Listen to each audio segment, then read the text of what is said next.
आप सभी को प्रणाम। जय गुरुदेव। आज के इस अध्याय से पहले सभी मिलकर गायत्री मंत्र करेंगे। ओम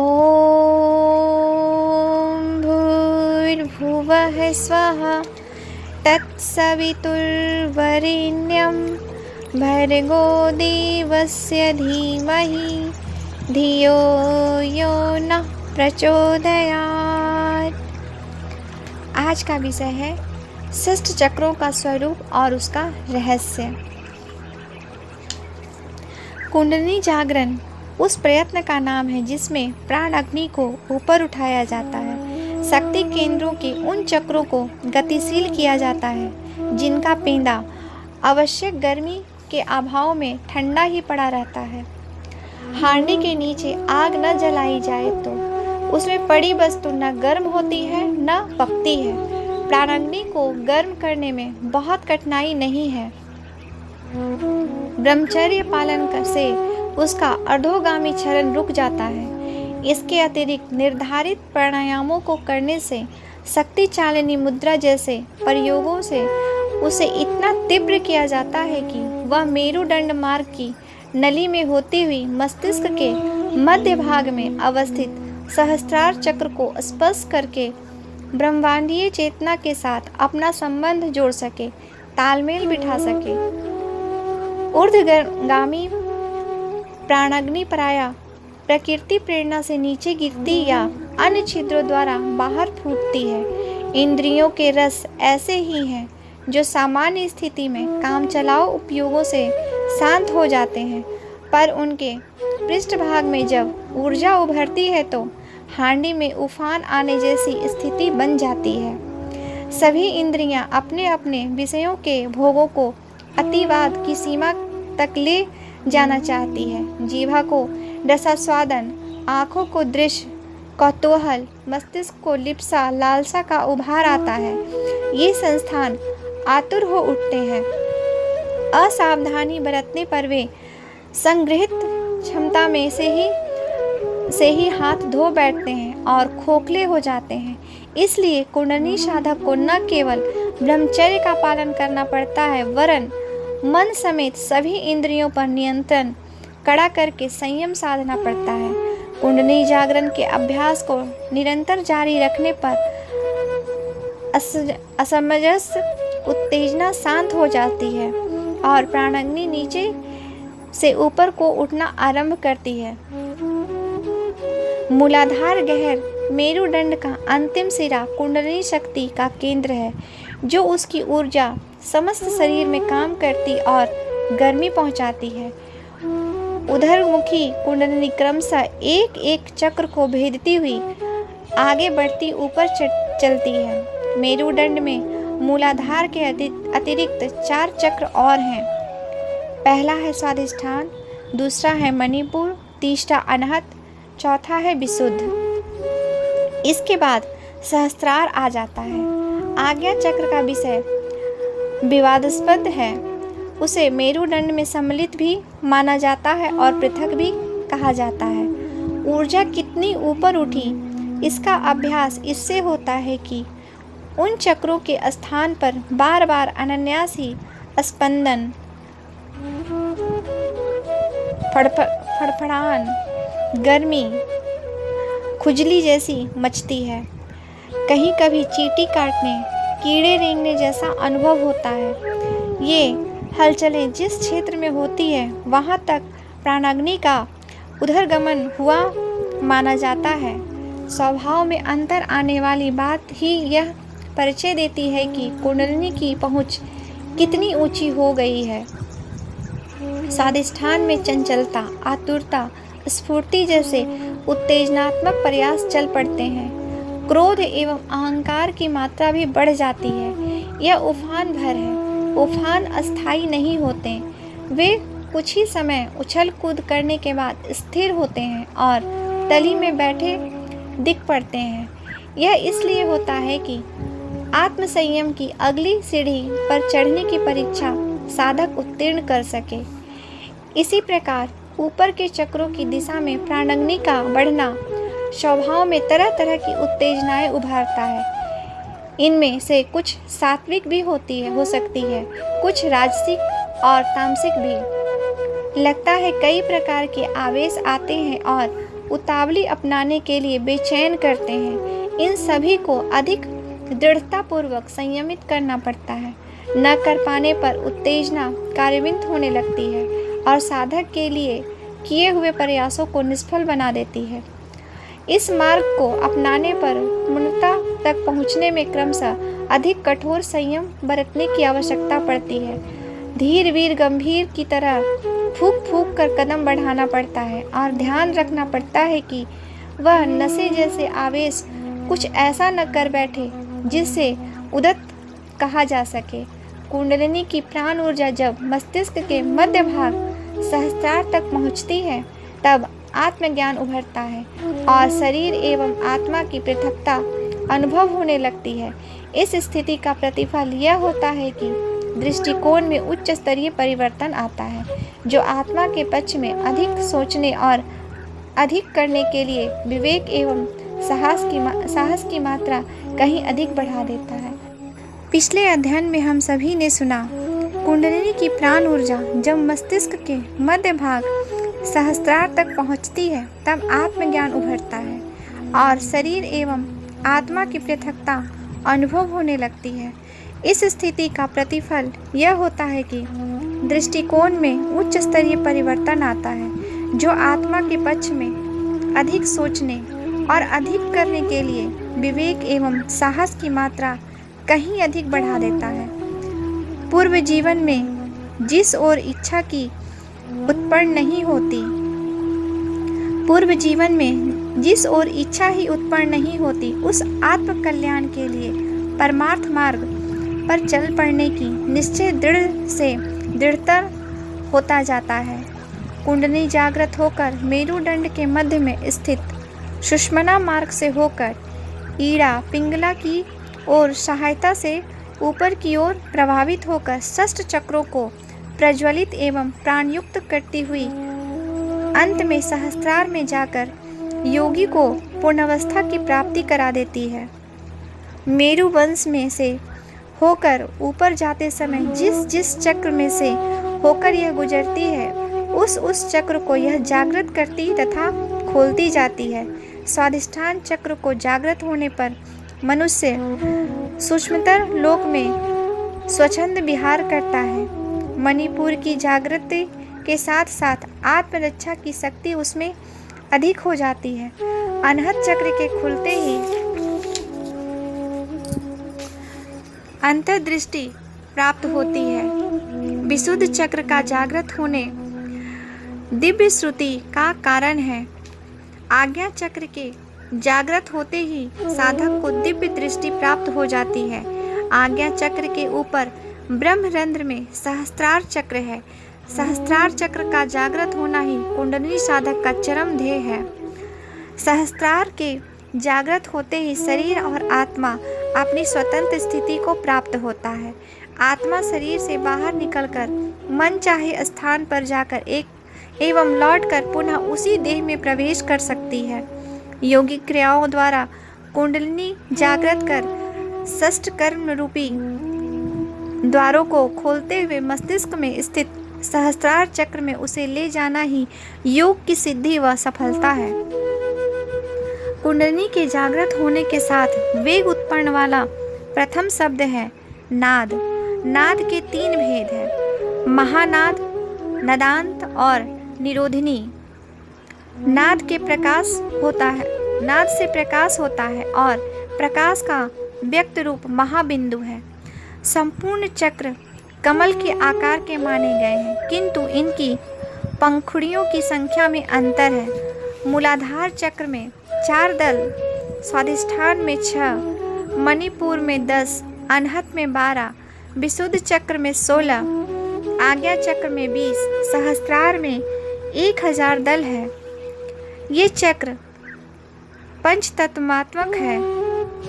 मूलाधार, स्वाधिष्ठान, मणिपुर, अनहत तथा विशुद्ध चक्र क्रमशः पृथ्वी, जल, तेज, वायु तथा आकाश के निर्देशक है। सहस्त्रार को शून्य चक्र भी कहते हैं। अब हम उपयुक्त चक्रों का ध्यान करने के फल पर विचार करेंगे।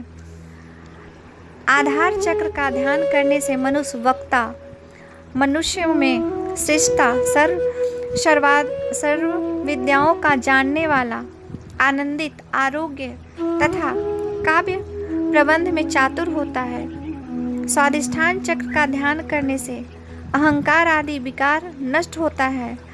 वह श्रेष्ठ योगी, निर्मोही तथा गद पद का कुशल रचयिता होता है। मणिपुर चक्र का ध्यान करने वाला जगत का संहार व पालन करने में सामर्थ्य होता है। जीवा पर सरस्वती निवास करती है और वाक्य रचना में वह चातुर हो जाता है। अनाहत चक्र के ध्यान का फल ईर्षा तत्व सिद्धि, योगी श्रतत्व, इंद्रजित्यता तथा पर काया प्रवेश शक्ति आदि है। विशुद्धख्या चक्र के ध्यान में लीन योगी ज्ञानवान, उत्तम वक्ता, शांत चित्त, त्रिलोकदर्शी, सर्वहितकारी, आरोग्य, चिरंजीवी तथा तेजस्वी होता है। आज्ञा चक्र के ध्यान से वाक्य सिद्धि प्राप्त होती है। सहस्त्रार का ध्यान करते ही योगी अमर, मुक्त, उत्पत्ति पालन में सामर्थ्य, आकाशगामी तथा समाधि युक्त होता है।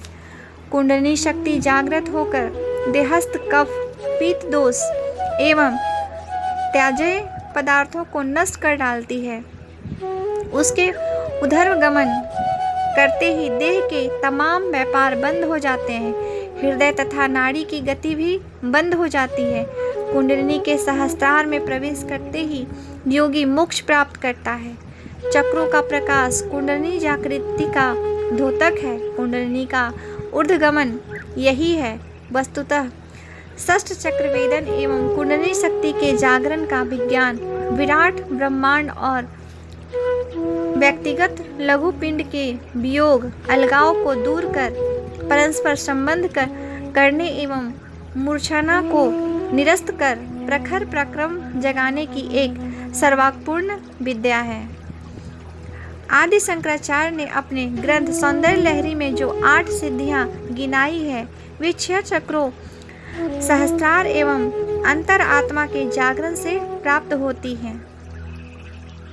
आज का विषय है ध्रुव प्रवाह द्वारा देवयान मार्ग और स्वर्गारोहण की पुष्टि। महर्षि चित्र ने यज्ञ आयोजित किया। ऋत्विक के लिए उन्होंने महर्षि उद्दालक को आमंत्रित किया था, किंतु उद्दालक कुछ समय के लिए समाधि लेकर अंतरिक्ष के कुछ रहस्यों का अध्ययन करना चाहते थे। इसलिए उन्होंने अपने पुत्र श्वेतकेतु को यज्ञ के ऋत्विक के रूप में भेज दिया। योग्यता की परख किए बिना महर्षि चित्र उन्हें यज्ञ का आचार्य वरण करने में हिचकिचाए, सो उन्होंने श्वेतकेतु से प्रश्न किया, क्या इस लोक में कोई आवरण वाला ऐसा स्थान है जहाँ तुम मेरे प्राणों को स्थिर कर सकोगे, अथवा कोई ऐसा आवरण रहित अद्भुत स्थान है जहाँ पहुंचकर मुझे यज्ञ के फलस्वरूप स्वर्ग का भागी बनाओगे? श्वेतकेतु ने इस प्रश्न का उत्तर देने में असमर्थता प्रकट की। वे लौटकर अपने पिता के पास गए और उनसे वही प्रश्न पूछा जो उनसे श्वेतकेतु से महर्षि चित्र ने पूछा था। महर्षि उद्दालक बड़े सूक्ष्मदर्शी थे। उन्होंने सारी स्थिति जान ली कि चित्र ने ऐसा प्रश्न क्यों पूछा। वे स्वयं इसी रहस्य को जानने के लिए अविकल्प समाधि लेना चाहते थे। उन्होंने अनुभव किया कि महर्षि चित्र यह रहस्य पहले से ही जानते हैं। सो पिता पुत्र दोनों महर्षि चित्र के पास गए और उनके प्रश्न का उत्तर सविनय उन्हीं से बताने का आग्रह करने लगे। उनकी जिज्ञासा को समझकर महर्षि चित्र ने उन्हें मृत्यु की अवस्था और देवयान मार्ग द्वारा स्वर्ग प्राप्ति का जो ज्ञान दिया है, कौशिकी ब्रह्म उपनिषद का वह सारा का सारा ही आख्यान महान वैज्ञानिक सत्यों और आश्चर्यों से ओतप्रोत है। उसी से यह पता चलता है कि भारतीय तत्वदृष्टा ने न केवल प्राण और जीवन के रहस्यों से विज्ञ थे, वरन उन्हें सूक्ष्म से सूक्ष्म भौगोलिक और खगोल विद्या के रहस्यों का भी ज्ञान था। आज जब उस ज्ञान को विज्ञान की कसौटी पर कसते हैं तो मानना पड़ता है कि भारतीय साधनाएं किसी भी भौतिक विज्ञान से अधिक महत्वपूर्ण है और जीवन से संबंधित समस्त जिज्ञासाओं और समस्याओं का वही सर्वश्रेष्ठ विकल्प है। महर्षि चित्र उद्दालक और श्वेत केतु को बताते हैं, आर्य यज्ञ आदि श्रेष्ठ कर्म करने वाले लोगों को स्वर्ग की प्राप्ति जिस तरह होती है वह मैं बताता हूँ। प्राणों के योग से चंद्रमा को बल मिलता है, पर कृष्ण पक्ष में तथा दक्षिणायन सूर्य गति के समय स्वर्ग का द्वार अवरुद्ध रहता है। इसलिए योगी जन उस समय अपने प्राणों को अपने ध्यान में ही स्थित कर लेते हैं।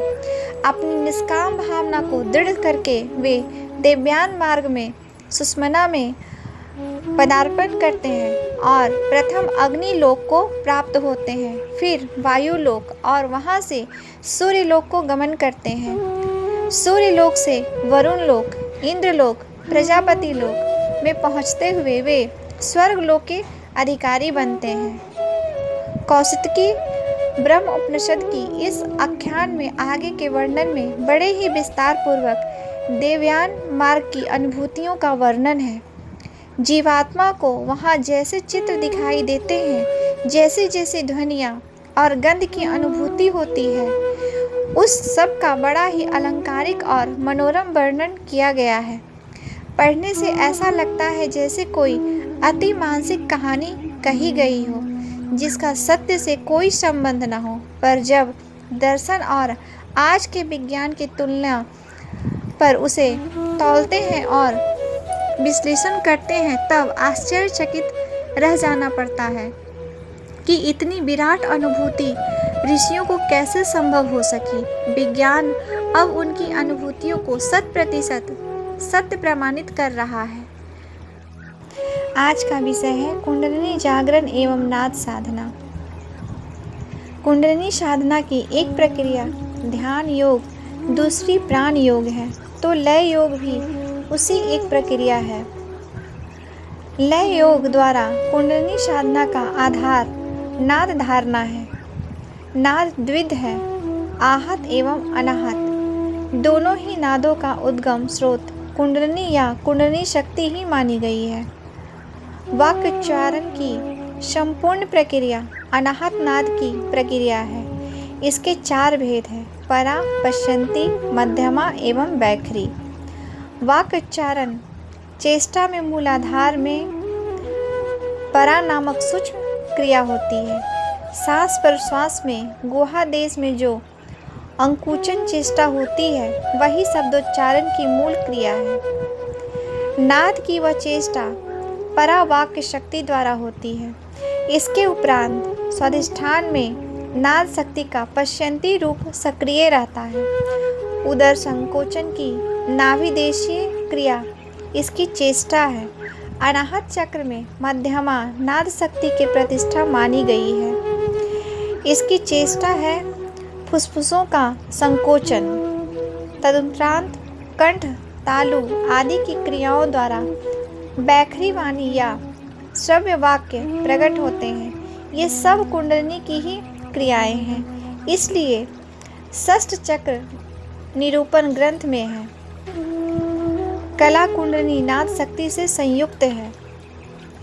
अनाहत नाद वह है जो किसी भी भौतिक द्रव्य के कंपन के बिना उत्पन्न हो। ये सूक्ष्म शब्द प्रवाह है जो चेतना की सृष्टिव्यापी सक्रियता से समुद्रभूत होते रहते हैं। इन नादों को सुनने की क्षमता विकसित कर अभ्यास द्वारा चित्रवृत्ति को उसी नाद प्रवाह में विलीन करना ही लय योग है। इसी लय योग की साधना को नाद साधना कहा जाता है। लय योग की पूर्णता है परमात्मा सत्ता में आत्मसत्ता का संपूर्ण विलीकरण। मूल नाद प्रसार या ओम में चित्त को सम्माहित करना ही नाद साधना या लय योग की प्रक्रिया का चरम विकास है और परमात्म सत्ता में आत्म सत्ता का विलय विकास उसकी ही परिणति है। कुंडलिनी जागरण की प्रक्रिया में अनाहत नाद की साधना इस प्रकार की जाती है कि मेरुदंड के नीचे से ऊपर तक एक नाद धारा उठ रही है। प्रयत्नपूर्वक इसकी अनुभूति करनी चाहिए। अपनी इच्छा शक्ति के आघात से मूलाधार में प्राण वायु जो ध्वनि उत्पन्न करती है वह परमानाद है। उसे ही ऊपर खींचे जाने पर स्वाधिष्ठान में वह पश्यंती अनाहत में बुद्धि तत्व से मिलकर मध्यमा तथा विशुद्ध चक्र में बैखरी का रूप लेकर कंठ, शीर्ष, तालु, ओष्ठ, दंत आदि द्वारा बाहर निकलती है। इस नाद शक्ति के प्रवाह में हम शब्द अथवा अन्य किसी नाद की अनुभूति का अभ्यास करना चाहिए। संपूर्ण शरीर में ऊर्ध्वगामी ध्वनि धारा के रूप में अनुभूत अनाहत नाद की अभ्यास साधना करनी चाहिए। यह नाद क्रमशः ऊपर उठ रहा है और मस्तिष्क में सहस्रार क्षेत्र में पहुंचकर वहां हजारों गुना गुंजित हो रहा है। उस दिव्य गुंजार में ही चित्तवृत्ति को लय करने का निरंतर अभ्यास करना चाहिए। सहस्रार में वह घनीभूत नाद ही बिंदु या ज्योति के रूप में परिणित होता है। घनीभूत नाद बिंदुता प्राप्त करता है। यह बिंदु ही देश व्यापितहीन शब्द तन्मात्रा है। बुद्धिमान साधक कुंडलिनी भूत शक्ति को संचालित करे, मूलाधार से स्फूर्ति तरंग उठकर भ्रूम मध्य में पहुँचे और दिव्य नाद की अनुभूति करने लगे, तभी कुंडलिनी शक्ति जागृत संचालित समझनी चाहिए। नाद योग द्वारा सुनी जाने वाली दिव्य ध्वनियाँ अनाहत है, क्योंकि वे अनंत अंतरिक्ष में स्वतः विस्मृत होती रहती है। इन्हीं चेतन दिव्य अलौकिक अतीन्द्रिय ध्वनियों को देववाणी कहते हैं, जो विकीर्ण ऊर्जाओं के स्तर पर गतिशील रहती है। नाद योग चंचल मन के निग्रह एवं प्राणों के विरोध में उसी प्रकार सफल सिद्ध होती है जिस प्रकार सपेरे विषधर चपल सर्प को पकड़ने में। इस अभ्यास से चित्तवृत्ति नाद अभ्यास में लीन होने लगती है और सारी चपलताएं भूल जाती है। इससे चित्त में प्रशांत भाव प्रबल होता है और वासना की मदकता से विरक्त हो जाती है। सपेरे की बीन में सुदबुद खो देने वाले सर्प की तरह नाद साधना में चित्त स्थिर हो जाता है और अपनी चपलताएं भूल जाता है। वह कहीं दौड़ता भागता नहीं। विषय वासनाओं के उद्यान में मदोन्नत गजेंद्र की तरह विचरण करने वाले मन के नियमन में यह नाद का अंकुश ही समर्थ है। कानों के छिद्र बंद कर नाद प्रवाह की अनुभूति करनी चाहिए। अभ्यासवश जब साधना परिपक्व होने लगती है तो विभिन्न ध्वनियों की अनुभूति होती है। प्रारंभ में शंख ध्वनि जैसी सुनाई पड़ती है, फिर मेघ ध्वनि जैसे मंद गंभीर स्वर सुनाई पड़ते हैं।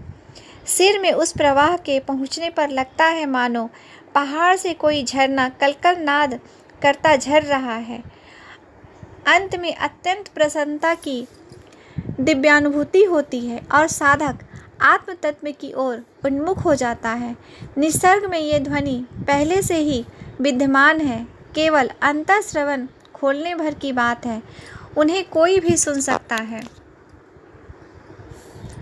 शिव पुराण के अनुसार नाद योग में 9 ध्वनियाँ सुनाई पड़ती हैं।